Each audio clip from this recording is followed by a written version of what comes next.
I'm writing this now because sleep isn't happening and because the smell is back. The wax, that animal tallow stink I can't wash off my hands no matter what I try. My name is Diego. I'm from Madrid, 32, project geotech for a small firm. Last weekend, Saturday night, October 11th, 2025. I went out to the woods above a village in Lugo province with two friends, Mateo and Iván. We weren't chasing anything supernatural. We wanted to finish a mapping job and make it fun with an overnight at a ruined hermitage that locals swear is safe if you keep quiet and don't provoke the place. It was supposed to be easy overtime.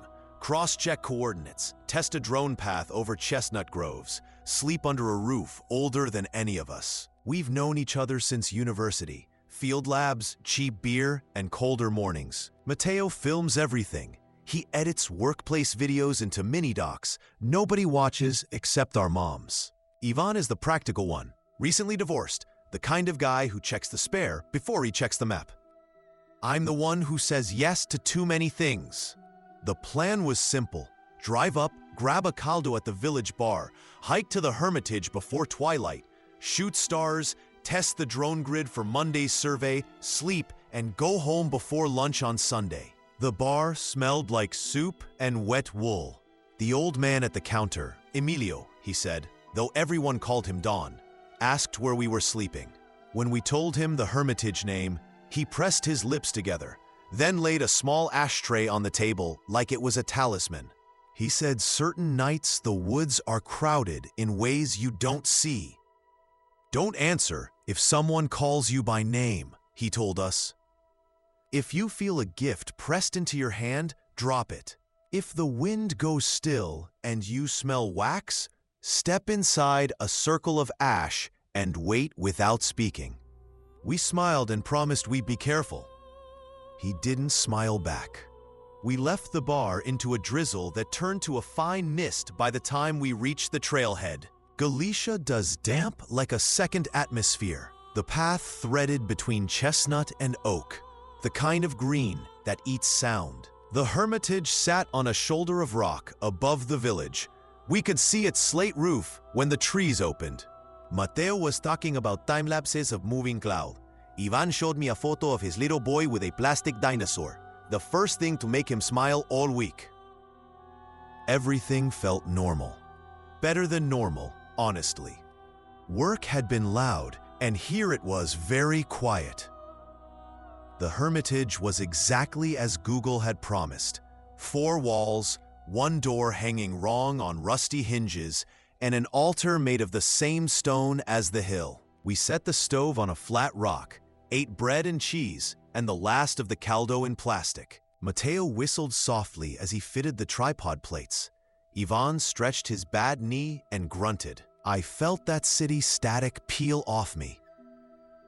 After sunset, the clouds burned away and the sky went fierce, stars speaking like they only do, far from streetlights. We were 3 men and the cold, and it was good. On our second pass to fetch water from a rivulet below the clearing, we cut a corner and found a fork I didn't remember from the map. In the center, someone had traced a ring of ash. It wasn't a campfire ring. Too clean, too careful. And there were drips of wax on a stone, the way kids make when they tilt a candle over paper. A small cross of twigs lay half buried, soggy. I kicked it gently and it slid with a rasp. Iván said some village kids must have played at Holy Week. Mateo squatted to film and then stood quickly, shaking his head like a horse does when a fly touches its eye. We put the drone up to check canopy gaps, but it came home early with a full battery, like it had hit a ceiling we couldn't see. Mateo swore softly, tapped the controller, sent it again. Same thing. While he fiddled, Iván and I noticed a leaning cross, 2 sticks tied with string, propped across the path we'd just taken in. It hadn't been there 10 minutes earlier. I set it aside without thinking. The air felt heavier, like a shot before closing, where the clerks are waiting for you to leave. We got proper night around 11:30. The headlamps went red to save our night vision. The stove ticked. When I checked my phone for the time later, the lock screen said 01:07 with the seconds frozen. No signal, just the hour like a painted sign. I locked it, opened again. 01:07. It was funny until it wasn't. Somewhere to our right, down the slope, a man's voice said my name. Not loud, more like a greeting from a neighbor turning the corner. Diego. The way my mother says it when I answer the phone distracted. I turned halfway and caught Ivan's sleeve. Don't answer, he said, and I realized he was kneading his jaw like it hurt. We killed our headlamps and crouched behind a low stone. The lights we thought were farmhouses moving through the trees were not farmhouses. They were handheld, a wavering little chain of gold sliding along the slope. I smelled the sea for a moment. Impossible so far inland, brine cutting through leaf rot. Mateo raised the camera, but didn't press record. Between trunks, I saw shoulders hunched under hoods, faces like washed-out photographs. And at the front, a taller figure carrying a cross that looked heavier than any one of us would want to lift. The candle flames burned steady even when the mist licked at them. Somewhere behind us, the voice said my name again, softer. Diego. We held as the column passed below, but the front figure turned uphill, smudged by branches, and without hurry came toward us until I could have touched the cross. A second hand lifted, offering it, patient. I'd like to pretend I remembered Don Emilio's warning quickly, that I dropped my own hand instantly. But the truth is, I reached and only stopped because the wood felt cold, in a way wood isn't supposed to. My palm came away wet, slicked with a wax that wasn't quite wax. The world tilted an inch. Mateo hissed my name through his teeth like he could pull me backward with it. We ran without dignity. The procession didn't chase. It didn't need to. Tracks we knew a couple of hours earlier refused to be where we left them. The nearest structure was a hórreo, a granary on stone legs 10 meters off the path, and we piled into it and dragged the warped door nearly shut. The slats let in threads of light and the smell of old grain and mouse. Outside, candle glow passed like a tethered river. My palm burned cold where the knot wax had smeared. When I wiped it on my pants, it left a dull sheen like oil. The latch rattled lightly with no wind to move it. Then something small and pale pressed under the door. Not a finger, but the idea of one. A bulge of wax, finding space the way water does. I stamped and it flattened, smearing, then gathered itself again, slow, patient, until Iván ground his boot hard enough to drive it back. He whispered a prayer I didn't know he knew. Not showy, just words from somewhere older than us.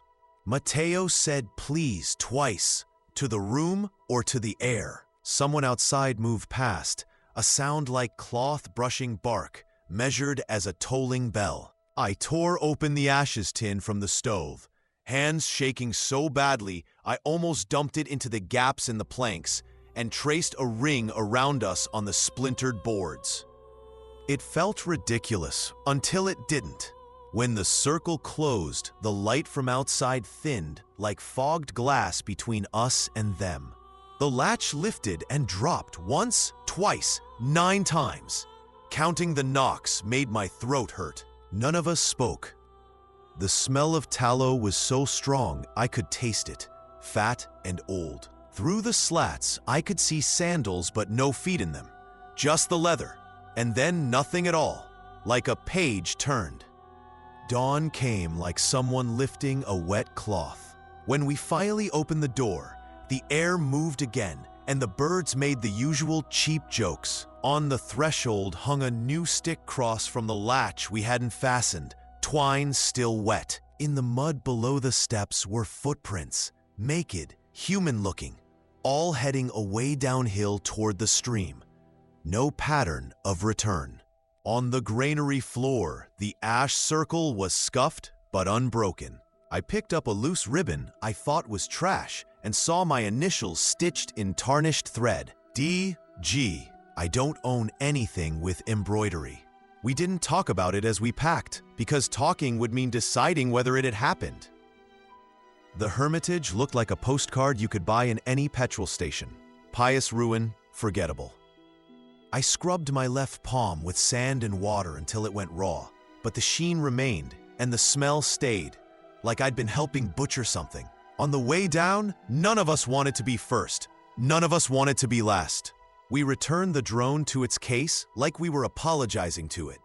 Back in Madrid, I told myself we'd been overwrought in a place geared for ghost stories. I kept telling myself while I scoured with dish soap, with coffee grounds, with rubbing alcohol until my skin protested and the smell lingered anyway. I slept a few hours Monday and woke at 1:07 a.m. Exactly, with the sound of slow steps in the hall outside my apartment. Steps that stopped at my door and then continued past, like a neighbor pacing with a baby. Tuesday, the same. Wednesday, I dreamed I was carrying something heavy down rows of trees, and the weight wasn't a burden, but a task I'd been given long ago.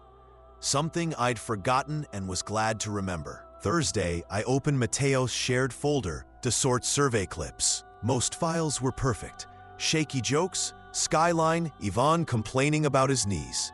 One clip I didn't recognize started black, then showed the three of us crossing the clearing in a jittering gold light. The camera was low, like set on the ground. We passed in front of it, and I froze. I was barefoot. I don't remember losing my boots. A black strap crossed my chest, and something long and dark rose over my shoulder. The timeline said 003 on October 12th.